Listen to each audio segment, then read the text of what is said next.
नमस्कार, मैं ललित प्रजापति और मिडिल ईस्ट से जिस तरह की खबरें आ रही हैं या वहाँ की खबरों को जो ज़्यादा डील करते हैं, अगर उन ट्विटर हैंडल्स को देखा जाए, उन खबरों के सोर्सेस को देखा जाए, उन ब्रेकिंग न्यूज़ को देखा जाए, तो बहुत अच्छी खबरें नहीं हैं। हर किसी की कोशिश आमतौर पर हर कोई चाहता यही है कि युद्ध जैसे हालात ना बने, क्योंकि एक बार अगर ईरान और अमेरिका का युद्ध होता है तो स्थितियाँ लगातार ख़राब होती जाएंगी। जानकार ये भी कहते हैं कि ये तृतीय विश्व युद्ध, थर्ड वर्ल्ड वॉर, उस तरफ भी ले जाया जा सकता है। तमाम तरह की खबरें आ रही हैं। ये कहा जा रहा है कि क्या शनिवार का दिन तय कर लिया गया है, ये कहा जा रहा है कि थार्ड का डिप्लॉयमेंट हो रहा है, एयरफोर्स का जमावड़ा बढ़ा दिया गया अमेरिका की तरफ से। अलग अलग खबरें इस तरह की भी आ रही हैं कि क्या अब सिर्फ ट्रंप के इशारे की देर है। ऑफिशियल्स तो यही कह रहे हैं। क्या है ये पूरा मामला? और इस वक्त सबसे ज़्यादा अगर खबरों की दुनिया में अपडेट देखा जाए तो खबरों की दुनिया किस तरीके से इसे देख रही है, स्पेशली ट्विटर की अगर बात कर ली जाए, वहाँ के जो अलग अलग ग्रुप्स हैं, चाहे वो ईरान के हों, इज़राइल के हों या फिर अमेरिका के हों, क्या कुछ वो कह रहे हैं ये आपको जानना चाहिए। एक घंटे से लेकर पिछले 1 घंटे से लेकर और अगर 10 घंटों तक का एक एनालिसिस देखा जाए, खबरें देखी जाए, तो बहुत उम्मीद है कि अब स्थितियां बद से बदतर हो चली हैं और ईरान ये ठान चुका है कि हम अमन चाहते हैं, मगर जुल्म के खिलाफ अगर जंग लाजमी है तो जंग ही सही। ऐसा लगता है कि ईरान ये डिसाइड कर चुका है। जरा पिछले कुछ ब्रेकिंग्स आप देख लीजिए, इससे आपको अंदाज़ा लग जाएगा। ईरान ने फारस की खाड़ी में संदिग्ध गतिविधियों पर नजर रखने के लिए 2 निगरानी ड्रोन लॉन्च किए हैं। 2 surveillance drone to monitor suspicious activity in Persian Gulf. इसके अलावा अमेरिका के 4 E-3G सेंट्री AWACS विमान और एक E-11A BACN विमान सऊदी अरब का जो प्रिंस सुल्तान एयरबेस है उसकी तरफ जा रहे हैं। आपको ये हमने बार बार बताया है कि ईरान के इर्द गिर्द अलग अलग military base, naval base, air force के बेस अमेरिका के हैं। अब ये खबर मिल रही है कि ये जो विमान हैं, हाईफाई और बहुत स्पेसिफिक ये एयरक्राफ्ट्स हैं, चाहे वो आकाश हो, E-11 BACN हो, ये प्रिंस सुल्तान एयरबेस सऊदी अरेबिया की तरफ मूव हो रहे हैं। मतलब ये अब तक पहुंच गए होंगे। अमेरिका की कई सैन्य टुकड़ियां जो हैं वो यूरोप की तरफ भी रवाना की गई हैं। अच्छा, यूरोप का एक पेज मैं आपको बताऊंगा कि यूरोप की तरफ ये रवाना की गई हैं। 4 अमेरिकी ईंधन भरने वाले टैंकर का एक नया समूह कैलिफोर्निया से यूरोप की तरफ रवाना हुआ है। ये जो टैंकर समूह होता है ये बार बार रिफिल करता है। हवाई जहाज जाएगा, अपना काम करके आएगा, स्ट्राइक करके आएगा, फाइटर जेट्स जो होंगे, और उसके बाद उन्हें रिफ्यूल किया जाता है इन टैंकर्स के जरिए। यहाँ ये जान लीजिए कि यूरोप और ईरान के बीच अगर हवाई दूरी की बात कर ली जाए तो ये 3,500 से 4,000 किलोमीटर पड़ती है। एक और ख़ास बात जो लगातार अपडेट चल रही है कि रशिया के साथ एक मिलिट्री एक्सरसाइज कर रहा है ईरान होर्मुज में। तो ये बहुत दिलचस्प है कि ईरान और रूस ने क्या मिलिट्री एक्सरसाइज की होगी। Iran and Russia conduct drills to free a hijacked ship during joint naval exercises.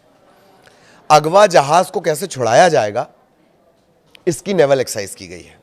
आप समझ रहे हैं एक एक चीज को। ये अलग अलग खबरें हैं और इनके आप किस खबर के जरिए और किस एक्सरसाइज के जरिए क्या संदेश दिया जा रहा है, इससे आप अंदाजा लगा लीजिए। और इन सब के बीच जो सबसे ज्यादा इस बात की तरफ खबर संकेत दे रही है, क्या कि कुछ घंटे और फिर ये युद्ध शुरू हो जाएगा। शनिवार सिर्फ दिखाया जा रहा है, उससे पहले ही कुछ हो सकता है। यह अमेरिका की नीति रही है, तरीका रहा है, स्ट्रेटेजी रही है। सिर्फ इस मामले की बात नहीं की जाएगी। पुरानी आप स्ट्रेटेजी उठाकर देख लीजिए, बातचीत चलते रहती है, वो हमला कर देता है। वेनेजुएला बातचीत चल रही है, हमला कर दिया। ईरान से जून में बातचीत चल रही है, हमला कर दिया।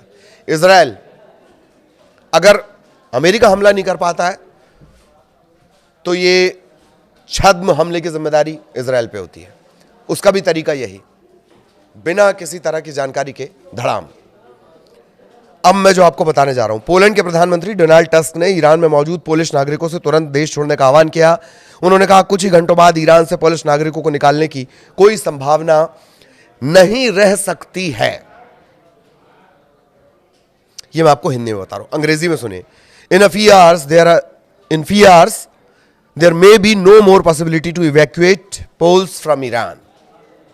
मतलब ये हो सकता है कि कुछ घंटों बाद ऐसी नौबत ना रहे कि हम ईरान से जो पोलिश नागरिक हैं उन्हें बाहर निकाल सकें।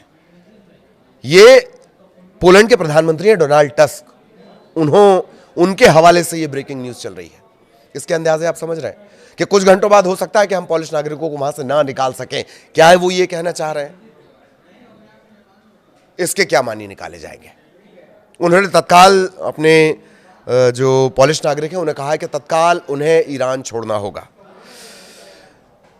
अब ये एक खबर ये दावा करती है कि तेहरान पर जो अमेरिका हमला करेगा वो लाखों बम से हमला कर सकता है। इसमें क्या क्या होगा? Cruise missile ATACMS, AMRAAM, phosphorus, GBU-57। और अमेरिका का दावा यह है कि ये जो हमला होगा ये अभूतपूर्व होगा, विल बी अनप्रेसिडेंशियली मैसिव। ये शब्द होते हैं किसी कहीं ध्वंस कर देना, जाके बर्बाद कर देना किसी चीज को, उसके लिए शब्द होते हैं। और ये हथियार जिनका हम जिक्र कर रहे हैं, ATCMS, AMRAAM, फास्फोरस, GBU-57, ये सब उस लेवल के हथियार हैं जो तबाही लाते हैं, तहस नहस करते हैं। एक और अपडेट जो इजराइल से आ रहा है, Israel is even ready to eliminate Donald Trump in order to have specific instruction to obliterate Iran put in effect. Iran को पूरी तरह से खत्म करने के लिए इजराइल भी अलर्ट मोड पर है। और डोनाल्ड ट्रंप का जो विशिष्ट निर्देश है, स्पेसिफिक इंस्ट्रक्शंस, उसमें अमल में लाने के लिए इजराइल उन्हें खत्म करने के लिए तैयार है। मतलब इजराइल अटैक के लिए तैयार है, मोटा मोटी ये समझ लीजिए। ये एक तरीके से बताया गया है, चेताया जा रहा है। अब कुछ और पहले जाएंगे, कुछ और पहले घंटे की जो ब्रेकिंग है वो मैं आपको बताता हूं। पेंटागन ने जॉर्डन, कुवैत, बहरीन, सऊदी अरब और कतर में लगभग 20 ठिकानों पर थार्ड और पैट्रियट वायु रक्षा प्रणालियां तैनात कर दी हैं। 2 रक्षा प्रणालियां हैं इसमें, एक तो थार्ड है, दोनों के बारे में जान लीजिए, वो भी मैं निकाल कर लेकर आया हूं। एक थार्ड है और एक पैट्रियट है। तो करीब करीब ये जो एयर डिफेंस सिस्टम है ये 20 अलग अलग बेसिस में भेजे गए। थार्ड का ट्रांसफर हो रहा है, ये हमने आपको पहले भी बताया है। इसमें जॉर्डन, कुवैत, बहरीन, सऊदी अरब, कतर जहां पर पिछली बार सिंबॉलिक हमला ईरान ने किया था, और इस बार भी ईरान बार बार कह रहा है कि हम आपके इजराइल के अलावा अगर कहीं अटैक किया जाएगा तो वो अमेरिका के जो सारे बेस हैं। थर्ड क्या है? Terminal high altitude area defence. Patriot air defence क्या है? इसे PAC-3 भी कहा जाता है। यह अमेरिकी सेना की एक मिसाइल सिस्टम है, डिफेंस सिस्टम है। अलग अलग ऊंचाई और दूरी के लिहाज से इसे डिजाइन किया गया है। थर्ड जो है वो मध्यम दूरी की जो बैलिस्टिक मिसाइल को अधिक ऊंचाई पर रोक लेता है, करीब करीब 40 से 150 किलोमीटर की ऊंचाई पर जो मिसाइल है। और पैट्रियट जो है वो कम ऊंचाई, 35 किलोमीटर से नीचे, इन्हें रोकता है। ये हिट टू किल तकनीक का इस्तेमाल करते हैं। डिटेक्ट किया और सीधे जाके मार दिया, हिट टू किल। दोनों ही सेम डिफेंस सिस्टम है, एक कम दूरी के लिए, कम ऊंचाई वाली के लिए, और एक बैलिस्टिक मिसाइल के लिए जो थर्ड है। प्रति मिसाइल थर्ड की लागत आपको पता है? 90 से 100 मिलियन डॉलर। ये सब अमेरिका शांति के लिए खर्च कर रहा है। ये सब अमेरिका शांति के लिए खर्च कर रहा है। एक मिसाइल 90 से 100 मिलियन डॉलर की। शांति के प्रति ऐसी भूख आपने कभी देखी है? तो पेंटागन ने जॉर्डन, कुवैत, बहरीन, सऊदी अरब और कतर में लगभग 20 ठिकानों पर थर्ड और अपनी जो पैट्रियट वायु रक्षा प्रणाली है, एयर डिफेंस सिस्टम है, वो तैनात कर दिए हैं।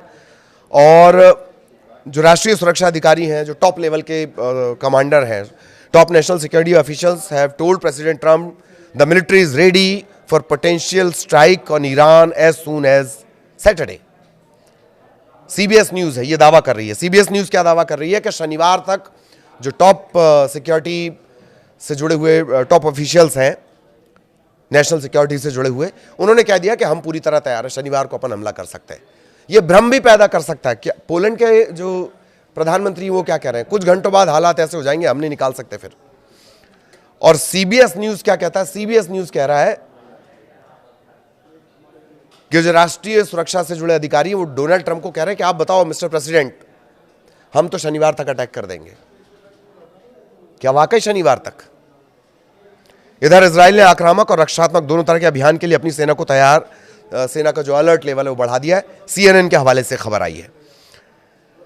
आक्रामक, ऑफेंसिव, डिफेंसिव, हमला होगा तो बचने के लिहाज से और अगर हमला करना होगा तो करने के लिहाज से, दोनों लिहाज से इजराइल ने अपने आप को तैयार कर लिया है। CNN के हवाले से खबर। इतनी तैयारियां, और ये सारी ब्रेकिंग न्यूज हैं, ये जो अभी हाल फिलहाल कुछ घंटों की, 1 घंटे से लेकर पिछले 9 घंटे तक की। इस हिसाब से आप अंदाजा लगा लीजिए, कुछ घंटे बाद भी खबर आ सकती है, कुछ दिन बाद भी खबर आ सकती है, कुछ मिनटों बाद भी खबर आ सकती है, या हो सकता है कि कुछ हफ्ते बाद खबर आए, पर खबर आएगी जरूर, यह तय है। क्योंकि ईरान ने डिसाइड कर लिया, मैंने जैसे बीच में कहा कि हम अमन चाहते हैं, मगर जुल्म के खिलाफ अगर जंग लाजमी है तो जंग ही सही। ईरान ने यह तय कर लिया, खामनेई साहब ने यह तय कर लिया है। आगे भी अपडेट आप तक पहुंचाएंगे। नमस्कार।